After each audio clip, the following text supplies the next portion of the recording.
우리 저번 주에 이제 앞장의 앞 구절의 말씀을 나누면서 가장 중요하게 흘러갔던 요점이 뭐였냐면 참감람나무 가지, 이스라엘 백성을 의미하죠. 참감람나무의 가지를 하나님 그 일부를 어떻게 해요?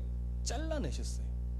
왜냐하면 이스라엘 백성들이 하나님 원래 맡기셨던 그 역할을 실패했기 때문에, 쉽게 얘기하면 불순종했기 때문에. 근데 감람나무의 모든 가지를 다 잘라낸 것이 아니라 일부만 잘라낸 거예요. 그렇죠? 그리고 하나님이 돌감람나무 가지, 원래 불순종하고 있던 이 이방인들의 또 얼마를, 이게 얼마라고 표현해서 그렇지 신학적인 용어로는 하나님이 남기신 자들이에요. 하나님의 선택하신 영적 이스라엘이에요. 그들은 어떻게 해요? 참감람나무 가지에 접붙이셨어요. 근데 문제는 뭐냐면 그런 은혜를 돌감람나무 가지가 이방인들이 받았는데 그 은혜로 인하여 감사하는 자리까지는 너무 좋은데 몇몇 이방인들 안에 어떠한 목소리들이 나오기 시작했냐면, 와, 우리가 받은 은혜가 너무 크다. 야, 우리가 하나님의 은혜를 알고 예수 그리스도의 그 보혈을 우리가 알아서 결국 우리가 구원의 백성이 되었구나. 그런데 저 유대인들은 뭐야? 왜 이렇게 어리석어? 우리도 이 예수 그리스도를 믿고 구원의 백성 됐는데 원래 복음을 받았던 저 유대인들은 너무 어리석은 거 아니야? 이게 제가 지금 되게 유하게 표현한 건데요, 우리식으로 막 표현하면 저 바보 멍충이들, 우리만도 못하네? 이렇게 얘기를 하는 거예요. 그때 바울이 이 비유 써서 뭐라고 말합니까? 너희들이 참 감람나무에 접붙임을 받았다고 교만 떨지 말아라.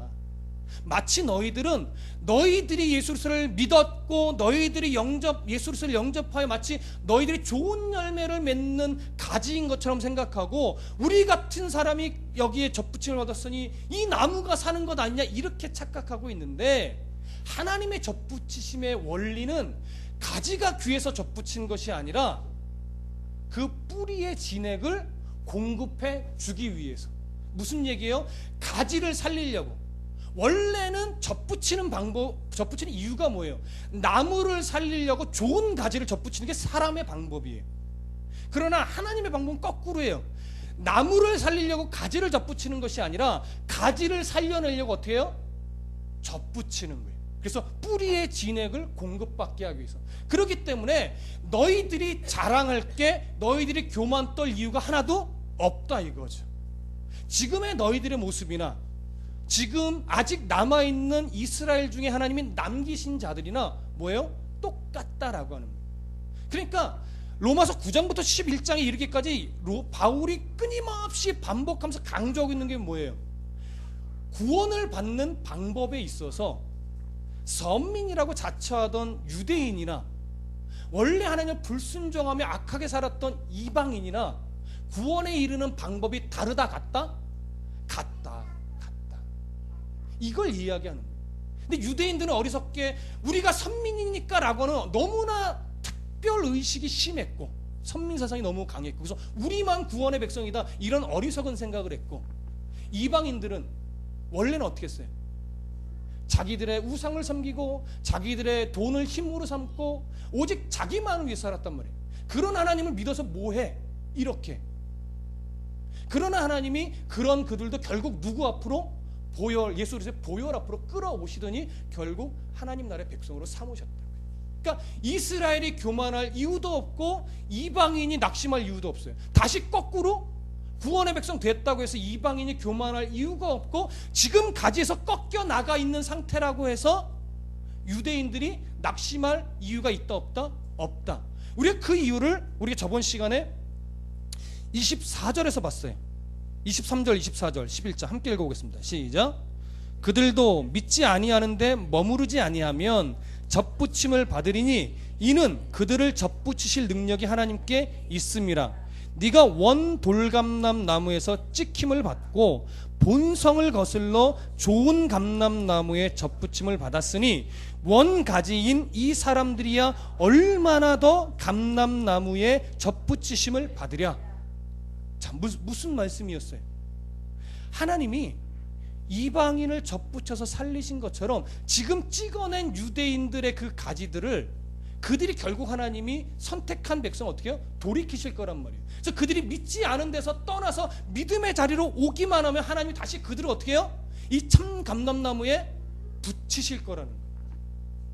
그래서 결국 하나님은 하나님이 선택한 이방인도 하나님이 선택한 유대인도 어느 사람 하나 잃어버릴 일이 있다 없다? 없다. 절대 없다. 이것이 오늘날 우리에게 어떻게 적용되느냐?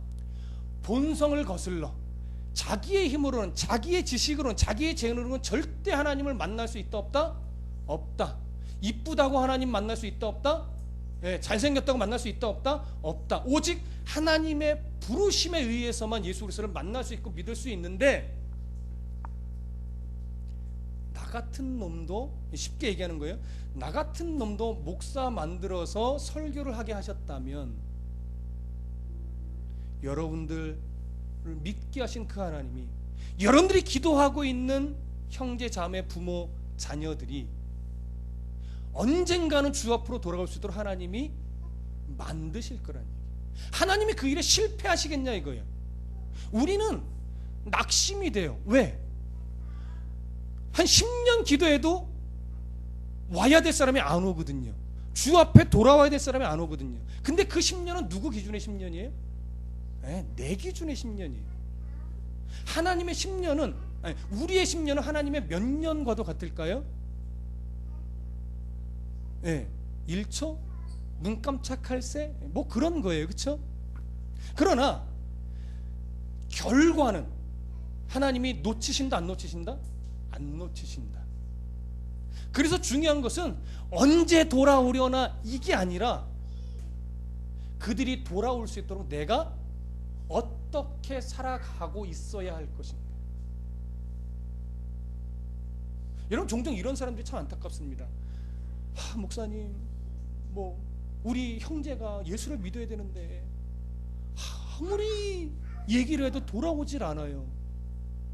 그런데 이렇게 고백을 하고 막 안타까우고 목사님 기도해 주셔야 한단 말이에요. 근데 돌아서 들리는 얘기를 보면 명절만 되면 싸운대 형제들하고. 물론 이런저런 이유가 있겠죠. 그렇죠?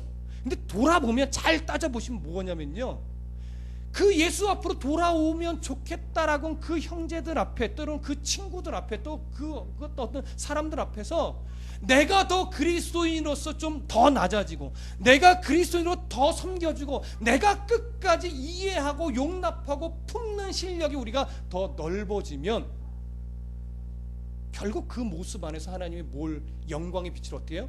그들에게 나타내시는 거죠. 그래서 결국 그들을 하나님이 돌아오게 하시는 거예요. 내가 아무 일도 안 해도 하나님이 선택한 백성 돌아오게 하시는 것이 아니라 하나님의 방법은 언제나 누구를 써요? 사람을 써요.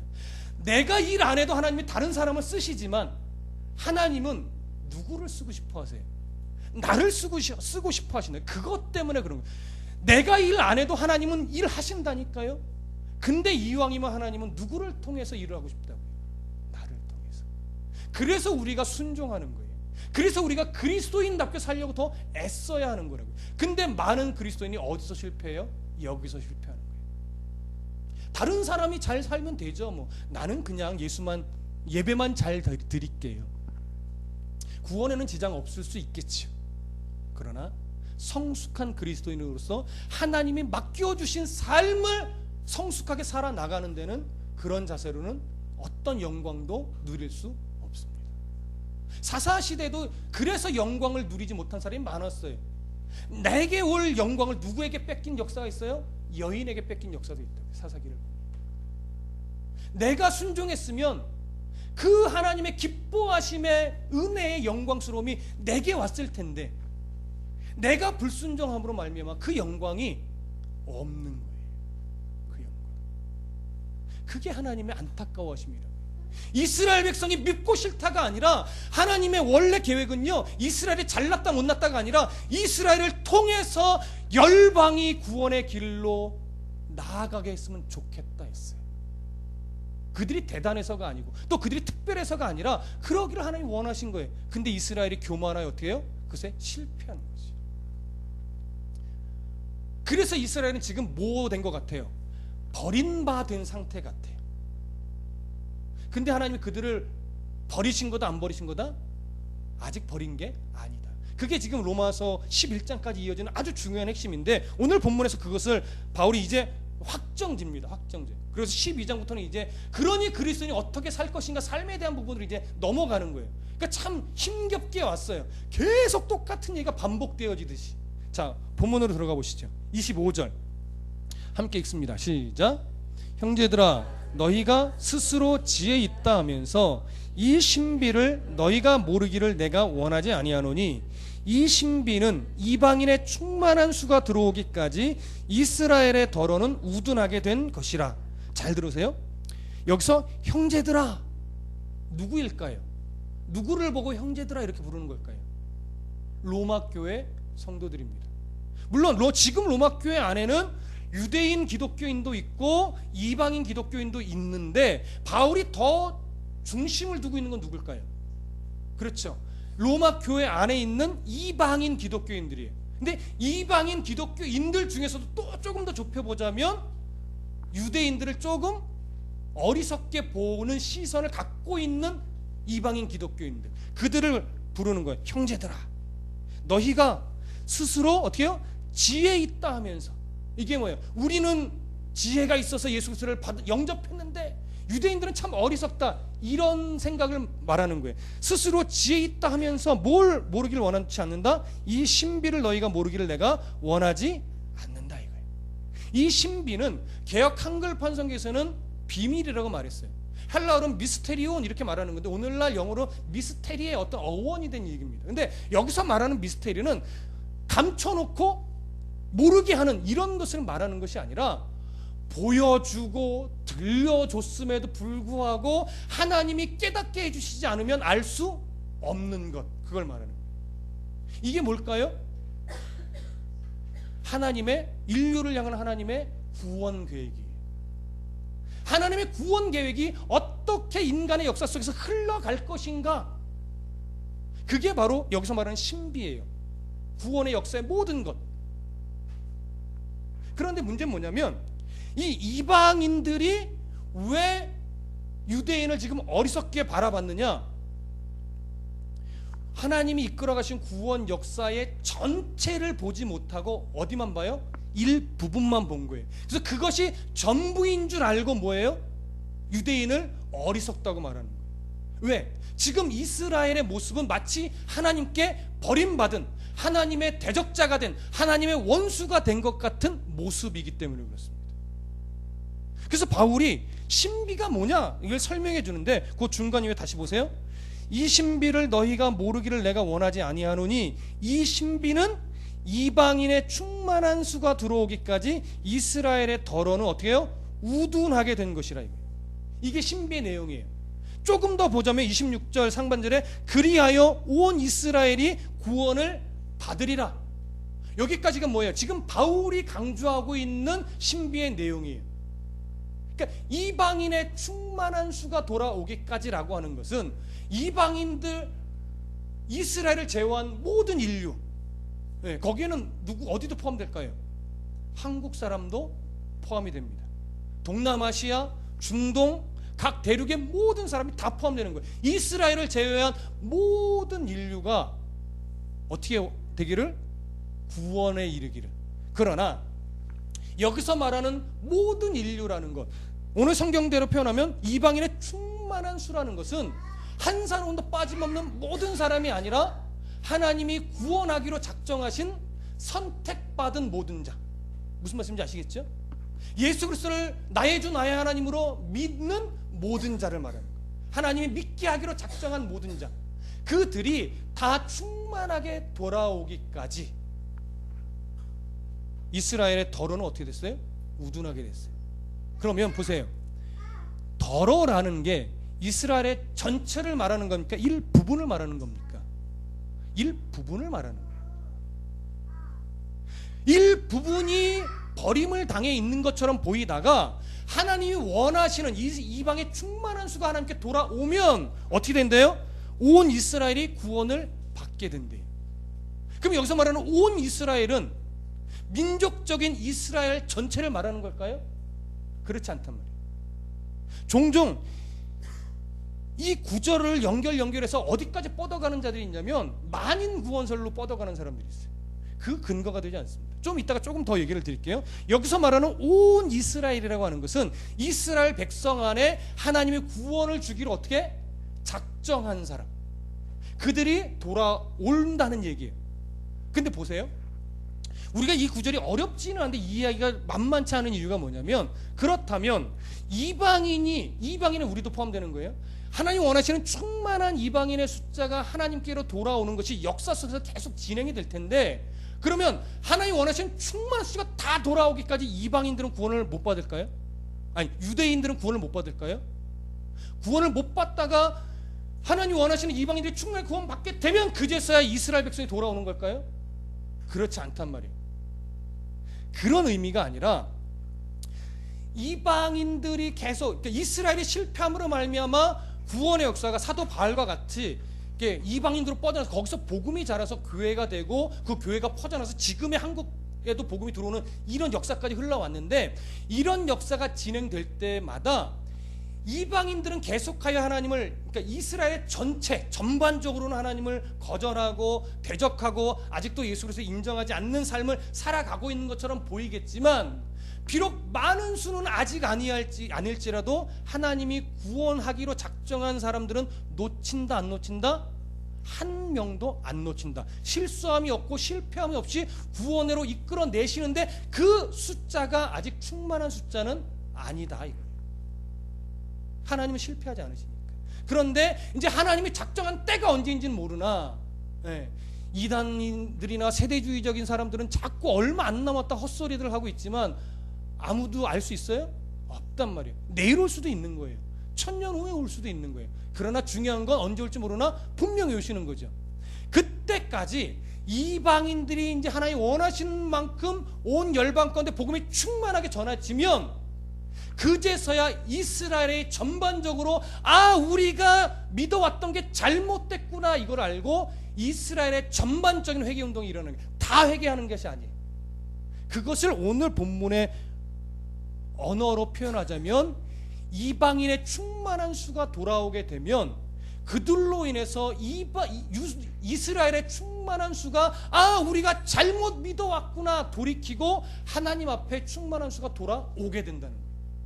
무슨 말씀인지 아시겠습니까? 그렇다면 잘 들으세요. 그렇다면 이방인들의 충만한 수가 하나님 앞에 돌아오게 될 그때가 거의 역사의 끝일 텐데, 그것을 신학적인 용어로 그거잖아요. 복음이 온 열방 가운데 충만하게 되면 그때 예수님 오시는 거예요. 우리 요한계시록 강의하면서 그거 나눴어요. 말세의 징조는 지금 이런 게 맞아요. 언제부터 말세니까? 예수님 초림한 순간부터가 말세니까. 우린 말세 시대를 지금 2000년간 살아가고 있는 거예요. 2000년 동안 계속 말세였어요. 그러나 역사의 끄트머리 예수님이 올 징조는 전쟁, 난리, 기근 이런 게 징조예요? 그거 아니에요. 복음이 온 땅에 충만하게 전해졌을 때가 예수님 역사의 끄트머리라고요. 말세의 징조는 난리와 기근과 전쟁이에요. 난리, 기근, 전쟁은 언제부터? 예수님 때부터 계속 있었어요. 그러니까 역사의 끄트머리라고 막 주장하는 사람들 얘기 보면 저 초등학교 때는 그때 막 새롭게 일어난 걸로 이걸 보니 역사의 끄트머리가 왔다. 그때 한참 히트 쳤던 게 바코드였고 뭐 컴퓨터가 일어나고 그러더니 뭐 피부 안에 무슨 뭘 인식하고 요즘에는 뭐 뭘 또 심는데요 또 그러면서 막 문자가 수없이 날라와요. 이게 악마의 장난이다. 역사의 끄트머리다. 정신 나간 소리. 성경을 모르는 거예요. 전쟁과 난리와 기근은 2000년 전부터 계속 있었단 말이에요. 그러나 예수님이 오시는 징조는 뭐라고요? 복음이 정말 아주 구석구석 충만하게 들어가서 이제 어느 누구도 나는 예수 그리스도를 알지 못했습니다라고 말할 근거가 없을 때, 그때 이방인들이 우리가 잘못 믿었구나 하고 전반적으로 돌아온다고요. 다 돌아오는 것이 아니라. 그러면 이제 그때가 진짜 예수 그리스도 오실 때가 됩니다. 그러니까 그 이스라엘이 바르게 돌아오려면 여러분 잘 들으세요. 우리가 제대로 살아야 돼요. 지금 한국교회의 모습으로는요, 이스라엘이 비웃죠. 오히려 유대교, 그 다음에 이슬람, 이런 것들이 한국에 침투에 들어오고 있다고요. 왜?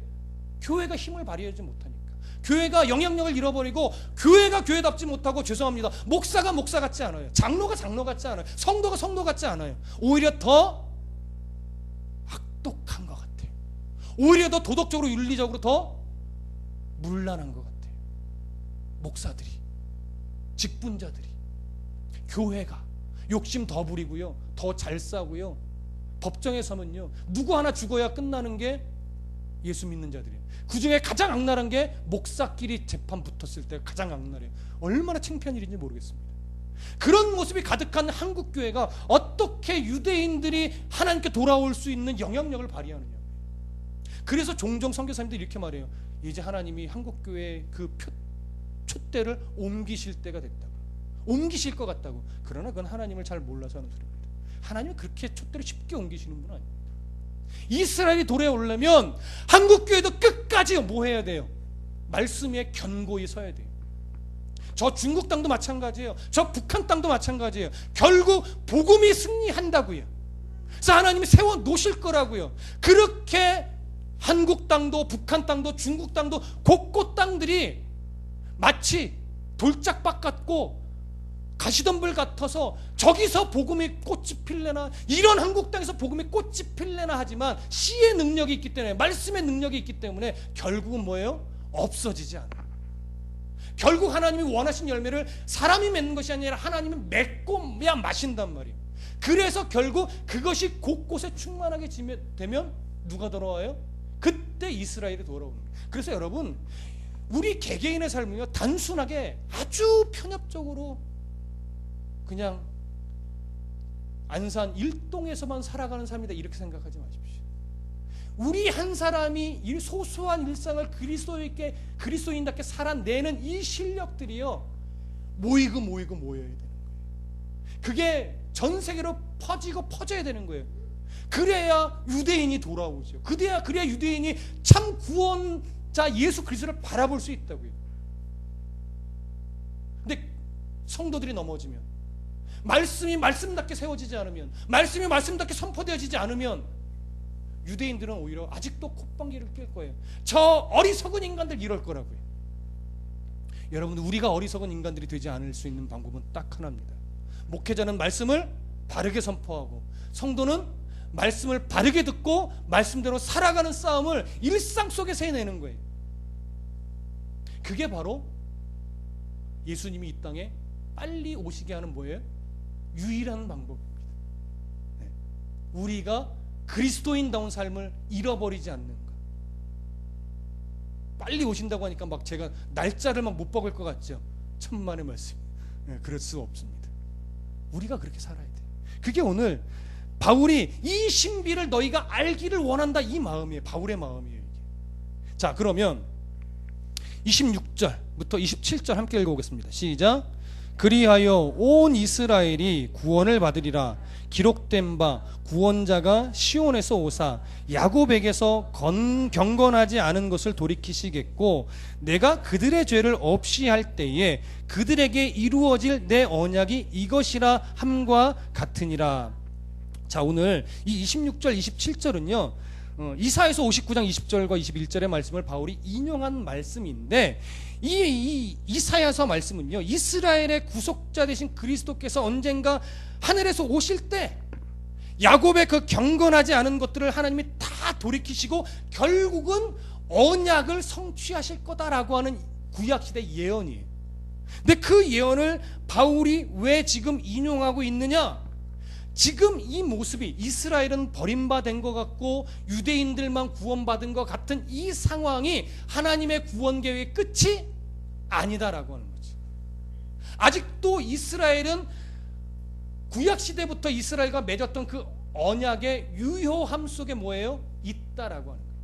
하나님은 여전히 이스라엘 안에서도 구원의 백성을 불러내고 계시고, 그들을 더 효과적으로 더 불러내기 위해서 어디를 충만케 하고 있어요? 이방인들을 충만케 하고 있는 거예요. 그 이방인들을 충만케 하는 역사의 한 부분이 지금 우리가 지금 살아가는 이 역사예요. 그게 이방 땅의 복음이 충만해지는 역사의 한 지점이란 말이에요. 그러니까 결코 이 말씀이 오늘날과 전혀 상관없는 말씀이 아닌 거예요. 앞에 드렸던 말씀이 이것과 동일하게 매치가 되는 겁니다. 자, 그러면 28절 함께 읽어보시죠. 28절 시작. 복음으로 하면 그들이 너희로 말미암아 원수된 자요, 택하심으로 하면 조상들로 말미암아 사랑을 입은 자라. 자, 이스라엘이 지금 언약의 유효함 속에 아직도 있다고 말씀드렸잖아요. 그렇죠? 바울 당시에도 이스라엘은 언약의 유효함 속에 있는 것이고, 지금도 2014년 10월 15일 지금도 언약의 유효함 속에 이스라엘은 있어요. 그것을 바울이 더 확정하기 위해서 이스라엘의 양면성을 이야기하는데, 복음으로 하면, 복음을 수용한다라고 하는 그 기준으로 따지면 어떻게 해요? 이스라엘이, 그들이 너희로 말미암아 어떻게 된 거예요? 원수된 자라는 거예요. 이스라엘이 이방인과 비교하면 마치 하나님과 원수된 자의 모습을 지금 갖고 있다라고 하는 거예요. 복음의 수용 정도로 따진다면. 그러나 택하심으로 하면, 하나님의 선택이라고 하는 택하심을 기준으로 하면 조상들로 말미암아 사랑을 어떻게 해요? 입은 자라는 거죠. 여기서 말하는 조상은 누굽니까? 아브라함과 이삭과 야곱의 하나님, 그들에게 하나님 맺어주셨던 언약이라는 거예요. 그러나 이 말은 그 조상들 아브라함, 이삭, 야곱이 정말 하나님 앞에 신실했기 때문에 그들의 행위가 이 후대까지 영향을 미친 것이다 라고 하는 의미가 아니라, 그들의 행위와 상관없이 하나님이 일방적으로 아브라함을 사랑하셨고 이삭을 사랑하셨고 야곱을 사랑하셔서 결국 그들을 믿음의 조상답게 하나님이 어떻게 해요? 만져내셨죠. 그게 창세기의 역사죠. 그들을 그렇게 만져놓으시고 믿음의 조상으로 삼으셨고, 그래서 그 언약, 그들과 맺어주는 언약을 하나님이 사랑하여 신실하게 뭐예요? 지켜내셨어요. 그게 이스라엘의 역사예요. 근데 그 역사가 아직도 끝나지 않고 하나님의 사랑하심이 이스라엘 위에 아직도 머물고 있다라고 하는 거죠. 지금도 머물고 있는 거예요. 앞으로도 머물 거예요. 그래서 결국은 어떻게 할 거예요? 그 언약을 성취하고야 마실 겁니다. 그게 하나님의 구원 계획입니다. 그게 오늘 보면서 말하는 신비라고 하는 거예요. 바울은 한 가지 더 이야기해요. 29절 함께 읽어봅니다. 시작.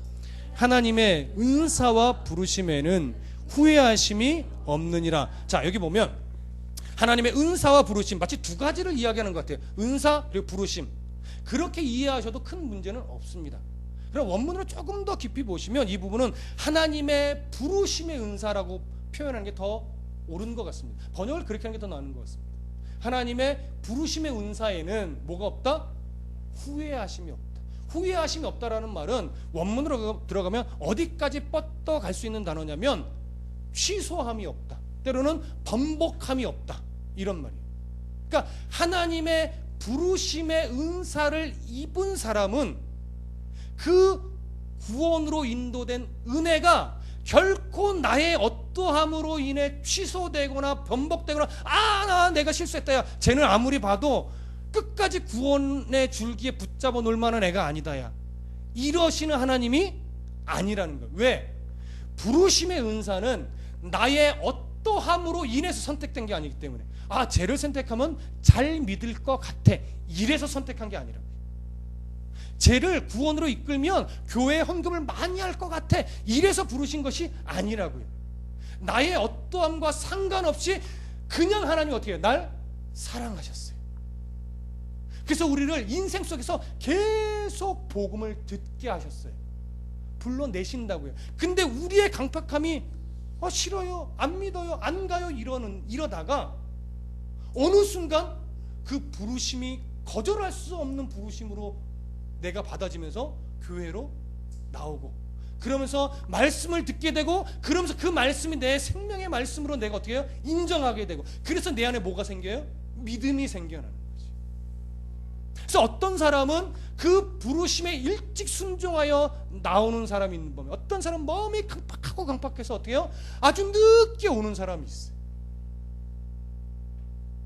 그럼에도 불구하고 하나님은 그 부르심의 은사에 있어서 실패하신다 안 하신다? 안 하신다. 여러분들이 바로 그 증거잖아요. 그렇죠? 저도 그 증거 중에 하나일 겁니다. 하나님은 실패하시는 하나님이 아닙니다. 실수하시는 하나님이 아닙니다. 오류가 있는 하나님이 아닙니다. 하나님은 정확한 때에 정확하게 우리를 결국 불러내시고야 마시는 겁니다. 다만 인격적으로 하나님의 성품을 닮아 창조하셨기 때문에 인격적으로 우리를 대우하신 하나님이라서 다리몽댕이 부러뜨려서 교회에 앉혀놓지는 않아요. 우리의 의지를 굴복시키죠.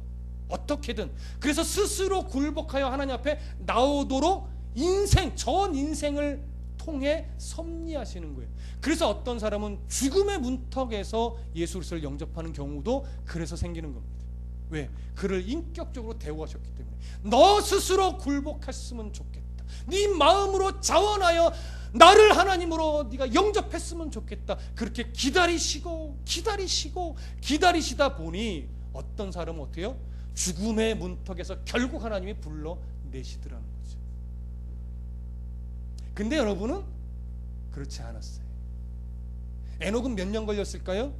하나님이 너는 정말 내 기뻐하는 자야 라는 소리를 듣기까지 300년 걸렸다고요. 300년 동안 에녹도 엎치락 뒤치락 했어요. 하나님 이렇게 사는 게 맞아요? 내가 복음을 전하면 심판을 선포하며 살아가는데 저들 듣지도 않고 도대체 이게 신앙이에요? 그렇게 300년을 엎치락 뒤치락 하다가 그렇게 엎치락 뒤치락 하다 보니 300년 만에 누가 정답임을 알게 돼요. 하나님이 정답이구나. 이렇게 하시든 저렇게 하시든 하나님이 행하심이 정답이구나. 이거를 300년 만에 그가 전인격적으로 뭐예요? 인정하게 된 거예요. 그제서야 하나님이 에녹을 죽음을 보지 않고 하나님 나라로 데려갑니다. 왜요? 증거를 삼으려. 근데 우리는 우리의 믿음이 하나님 앞에 너는 내 사랑하는 아들이다, 너는 내 사랑하는 딸이다 라고 인정받기까지 몇 년 걸리실 것 같습니까? 제가 볼 때는 100년도 안 걸리실 거예요, 여러분. 그치? 에녹보다 훌륭하십니다. 농담하는 게 아닙니다. 여러분들 300년 안 걸린다니까요. 100년 이내에 너는 내 사랑하는 딸이다, 이제 이곳으로 와도 된다, 그렇게 불러가실 거예요. 여러분 기대하십시오. 나를 언제 부르실까? 언제 부르실까? 그렇죠? 근데 하나님 일찍 부르진 마세요. 결혼은 해봐야죠.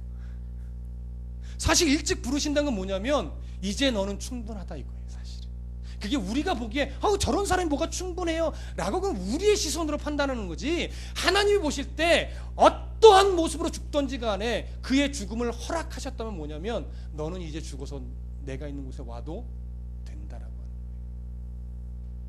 근데 내 눈에 개차반으로 산 것 같으니까 저런 인간은 하나님이 그냥 죽이신 건 나가 내 생각이에요. 하나님께 책망받을 생각이에요. 그렇지 않아요.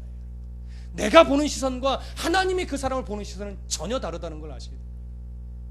그래서 예수를 믿는 사람에게 있어서는요, 죄송합니다, 불행한 죽음이란, 안타까운 죽음이란 없습니다. 사람이 볼 때 비명행사처럼 보일 뿐이지 하나님은 그런 모습으로도 부르십니다. 그래서 죽음 앞에서 기뻐할 수 있는 자는 누구밖에 없을까요? 예수 믿는 사람밖에 없어요. 나중에 제가 죽을 때 살아계시는 분이 있걸랑 춤을 춰주십시오. 예배하며 기뻐 춤추며 환송식을 해주십시오. 여러분들이 죽을 때 제가 기쁘게 거기서 막 찬송 부르고 춤을 출 수 있었으면 좋겠습니다. 믿지 않는 사람들이 어떻게 볼까 그것 때문에 좀 조심스러울 뿐이지 장례식장에서 기뻐하며 춤출 수 있는 건 사실 우리밖에 없다고요. 여러분 그런 걸 유언으로 남기세요. 얘들아, 아비가 죽거든 어미가 죽거든 제발 울지 말고 기뻐하며 춤을 춰다오. 다른 사람들이 얼마나 놀랄까요? 그게 복음이에요, 여러분. 죽음을 기뻐할 수 있는 성도의 모습, 그게 복음이죠. 죽음 앞에 자유로울 수 있는 성도의 삶, 어떤 상황 형편도 짓누를 수 없는 성도의 깊은 마음, 그게 그리스도인이에요, 여러분. 그게 성숙한 성도고 그게 그리스도인의 실력이에요. 누가 실력이 없는 거냐? 환경이 어려워지면 신앙도 어려워지고 삶에 좋은 일 생기면 신앙도 껑충 튀고, 이게 기복이 심한 자가 뭐예요? 아직 믿음의 실력이 약한 거예요. 요동하지 않는 자, 어떠한 상황과 형편에서도 요동함이 적은 자가 신앙이 훌륭한 겁니다. 저는 신앙이 훌륭한 것 같습니까? 어떤 것 같습니까? 아직 인생을 덜 살아서 아직 잘 모르겠어요. 근데 저도 인생을 돌아보면 많이 흔들렸던 적은 없는 것 같은데, 잘 생각해 보니까 하나님이 많이 흔드신 적이 없어요. 연약해서 그런가 봐요. 여러분, 많이 흔들림을 혹시 당한 경험이 있으십니까? 하나님이 여러분들을 더 깊게 만지시는 겁니다. 그래서 감사하십시오. 그게 신앙의 실력입니다. 자, 30절부터 32절 함께 읽어봅니다. 시작. 너희가 전에는 하나님께 순종하지 아니하였더니 이스라엘이 순종하지 아니함으로 이제 긍휼을 입었는지라. 이와 같이 이 사람들이 순종하지 아니하니 이는 너희에게 베푸시는 긍휼로 이제 그들도 긍휼을 얻게 하려 하심이니라. 하나님이 모든 사람을 순종하지 아니하는 가운데 두어두심은 모든 사람에게 긍휼을 베풀려 하심이로다. 자, 오늘 아주 중요한 구절로 들어왔어요. 30절 31절은요 결국 이거예요. 모든 이방 사람들이 불순종하고 있을 때 하나님은 이스라엘을 선택하여 하나님을 알게 만드셨고 언약을 주셨는데, 그들이 뭐 했어요? 그것을 오히려 자기들의 교만으로 삼고 하나님 앞에 불순종해서 자기들의 역할에 실패했어요. 그래서 그들의 실패로 말미암아 복음이 어디로 가게 했어요? 바울, 에바브라 이런 사람들을 온 열방으로 흩으시더니, 빌립사 같은 사람 흩으시더니 그 이방 땅에서 어떻게 복음이 세워지게 함으로 말미암아 그것이 미랄이 되어서 곳곳에 복음이 쓰고 예수 믿는 이방 사람들이 많이 늘어났어요. 그래서 이방의 충만한 수가 지금 차가고 있단 말이에요. 그러면서 이제 이스라엘은 버림받은 것 같지만, 계속 반복되는 설명이지만 그들이 그러므로 긍휼을 입게 됐어요, 이방이. 그래서 이제는 이방 사람들이 긍휼을 입은 것을 통해서 누가 긍휼을 입을 차례예요? 이스라엘이 긍휼을 입을 차례예요. 그런데 보세요, 맨 처음에 누가 하나님 앞에 버림을 당한 삶을 사는 것 같이 보이죠? 이방 사람들이. 그 다음에 그 이후에 이방 땅에 복음을 선 후에는 누가 버림을 당한 것 같이 살죠? 이스라엘 사람들이. 근데 여기서 어디냐면 32절 보세요. 하나님이 모든 사람을, 여기 모든 사람은 이방인 유대인을 다 포함하는 겁니다. 모든 사람을 순종하지 아니하는 가운데 뭐예요? 가두어 두셨대요. 이걸 잘 이해하셔야 돼요. 하나님이 순종하지 아니하는 모습에 가두어 뒀대요, 모든 사람을. 이 가두어 뒀다는 것은 뭐냐면 하나님이 그들을 순종하지 못하게 만드셨다, 이런 의미가 아니에요. 이런 의미가 아니라 하나님이 그들이 불순종할 때 그냥 어떻게 해요? 내버려 두셨다. 이방인이 불순종할 때 내버려 뒀어요. 왜? 이스라엘을 통해서 구원에 이르게 하려고. 근데 이스라엘이 불순종할 때 또 하나님이 내버려 두셨어요. 어떻게 하려고? 이방인을 통해서 그들에게 긍휼이 가게 하려고. 그래서 결국 따지고 보면 이방인이든 이스라엘이든 다 하나님이 불순종으로 갈 때 그냥 내버려 두신 거예요. 자, 저를 보세요. 이유가 있습니다. 긍휼이라는 걸로 제가 설명을 성경적으로 드렸지만 이것은 이렇게 쉽게 풀어갈 수가 있어요.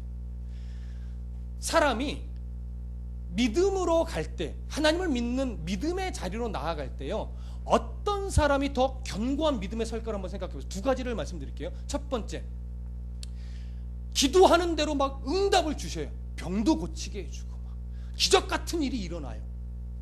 그런 사람이 정말 견고한 믿음에 설까요? 저 밑바닥도 보이지 않을 것 같은 저 암흑과 같은 인생 속에, 추락한 인생 속에 떨어뜨려 놨을 때 믿음이 더 견고하겠을까요? 떨어뜨렸을 때인데 그렇게 말하고 싶진 않죠. 나를 또 그 밑바닥까지 떨어뜨릴까 봐.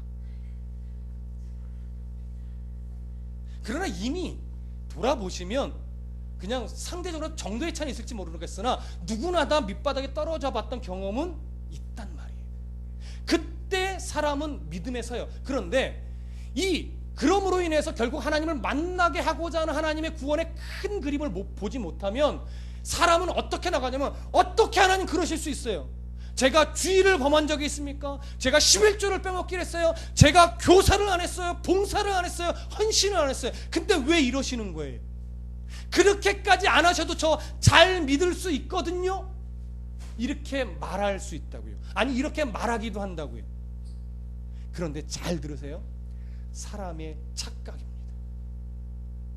하나님이 밑바닥에 떨어뜨리지 않으면 잘 믿을 수 있을 것 같죠. 물질도 충분히 주고 원하는 대로 좋은 대학도 가게 하고 좋은 직장도 들어가게 해서 넉넉하게 물질의 부유함도 누리고 이러면 잘 믿을 것 같죠. 성경 어디든 찾아보세요. 그러는 중에 믿음이 자란 성경의 신앙 선배들이 있는가? 한 명도 없습니다.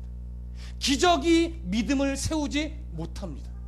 환난이 믿음을 견고하게 하고 고난이 믿음을 세우는 것이지 환상과 기적과 이적이 믿음을 세우지 않아요.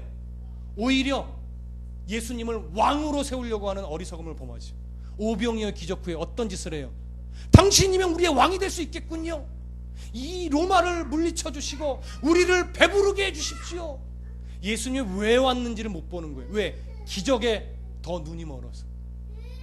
하나님은 그래서 우리에게 기적을 안 주시는 거예요, 여러분. 어느 때 기적이 일어나요? 믿음이 아예 없을 때. 하나님이 이런 어떤 분인지를 조금 맛보게 해주실 필요가 있을 때는 주세요. 그래서 한국 땅보다는 어디에서 이런 기적이 더 많이 일어날까요? 선교지에서 더 많이 일어나는 이유가 그렇습니다. 거기는 아직 말씀이 충만하지 않기 때문에. 오늘날 한국 땅은요, 이적과 기적이 필요 없는 시대예요, 여러분. 그래서 여러분 이적과 기적, 예언, 통변, 방언 사모하지 말라는 이유가 그것 때문에 그래요. 방언 인정합니다. 통변 인정합니다. 기적 인정한다니까요. 저는 방언을 못하지만 여러분 방언 하셔도 돼요. 그러나 굳이 사모할 이유가 없는 이유는 뭐냐면 지금 한국 땅은 말씀으로, 하나님의 말씀으로 충분합니다. 천국 보실 필요 없어요. 꿈속에 하나님 천국 보여주세요, 지옥 보여주세요 할 필요가 없다고요. 요한에게 주신 계시면 충분해요. 그러니까 그런 사람 말 믿지 말라고 누누이 강조를 드리는 거예요. 무슨 말씀인지 아시겠죠? 자, 결론으로 가겠습니다. 오늘 로마서 본문으로 다시 돌아가십시오. 오늘 32절에서 바울은 하나님이 모든 사람을 그렇게 순종하지 않은 가운데 가두어 두심은, 내버려 두신 이유가 뭐냐? 모든 사람에게 긍휼을 베풀기 위해서예요. 결국 이 얘기는 뭐냐면 지금 그들의 모습이 끝이 아니고 하나님의 이루실 결과치가 있기 때문에 그것을 위해서 너희 지혜로 판단하지 말라는 거죠. 너희가 측량할 수 없는 하나님의 계획하신 뭐예요? 하나님의 작정함 속에 있다 이거예요. 그것을 니들이 못 보니까 조바심 내고 때로는 낙심하고 때로는 교만한데, 그것을 볼 수 있는, 깨달을 수 있는 믿음의 수준만 되면 이제 뭐 할 수 있어요? 우리의 신앙은 견고한 신앙이 될 수 있어요. 흔들리지 않는 신앙. 그게 뭐냐면 어리석은 사람의 지혜 안에 하나님의 지혜를 제발 가두려고 하지 마세요. 내 지혜로 하나님의 일하심을 판단하려고 하지 마세요. 왜 이러십니까? 신앙이 어릴 때는 괜찮아요. 하나님이 다 받아주시니까. 근데 신앙의 연수가 되고 성경을 읽고 말씀을 그렇게 들었는데도 아직까지도 하나님 왜 그러시는 거예요? 가면 도무지 신앙은 언제 잘하실 거예요? 무슨 말씀인지 아시겠어요? 바울이 오늘 마지막 이렇게 결론을 내려요. 33절부터 36절 함께 읽어보겠습니다. 시작. 깊도다 하나님의 지혜와 지식의 풍성함이요 그의 판단은 헤아리지 못할 것이며 그의 길은 찾지 못할 것이로다. 누가 주의 마음을 알았느냐? 누가 그의 모사가 되었느냐? 누가 주께 먼저 드려서 갚으심을 받겠느냐? 이는 만물이 주에게서 나오고 주로 말미암고 주에게로 돌아갑니다. 그에게 영광이 세세에 있을지어다. 아멘. 하나님의 지혜와 지식의 풍성함을 사람이 다 헤아려 알 수 있다 없다? 없다. 없는데도 불구하고 자꾸 사람들은 판단하고 하나님 앞에 항변한단 말이에요. 누구처럼? 욥처럼. 그래서 욥기도 보면 결론이 그거예요. 네가 세상을 창조했니? 네가 바람이 왜 부는 줄 아니? 이거예요. 알아요? 모르잖아요. 쓰나미가 왜 왔는지 알아요, 여러분? 또 이 기후에 관련된 용어를 생각하니까 나 생각이 안 나네. 그쵸? 뭐 고기압 저기압 이거 얘기하실래요? 그렇게 진짜 근본적인 게 설명이 될까요? 아니에요, 여러분. 설명 안 돼요. 아무도 모른다고요. 그런 것도 정확하게 판단하는지 못하는, 알지 못하는 너희들이 하나님의 그 전능하심과 역사를 이끌어가는 손길을 너희들이 판단할 수 있느냐? 없다는 거죠. 없다면 너희들이 그런 거 알 수 없는 어리석고 우둔한 자임을 너희들이 인정한다면 마지막 36절에 이거예요. 만물이 주에게서 나오고 주로 말미암고 주에게로 돌아감이라 그에게 영광이 세토록 있다는 사실은 뭐예요? 인정하고 그 입 다물라 이거예요. 그 입 다물고 오로지 주님이 말씀하셨던 것처럼 뭐예요? 범사에 감사의 입술을 열라 이거예요. 항상 기뻐하는 목소리를 내라 이거예요. 쉬지 말고 기도하는 성도의 자세를 가지라 이거예요. 길을 갈 때든 밥을 먹을 때든. 무슨 말씀인지 아시겠습니까? 그 소소한 일상, 그리스도인답게 하루를 시작하고 그리스도인답게 감사하고 기뻐하고 기도하며 하루를 시작하고 마무리하려는 애씀, 비록 20시간 잃어버리고 10분 생각한다 할지라도 내가 오늘 그렇게 살았는가 돌아보고 내일도 그렇게 살아야지 다짐하고 내일 넘어졌지만 모레는 또 그렇게 살아야지라고 가슴을 치며 나를 쳐서 복종시키는 싸움을 지금 하고 있으시다면 된다고요. 그것이 하나님의 백성들이, 하나님의 자녀들이 하나님을 인정하며 살아가는 겁니다. 하나님의 지혜와 지식의 풍성함을 인정하며 오늘도 그리스도인다운 일상에 승리하시는 그런 성도가 되시길 소원합니다. 기도하겠습니다.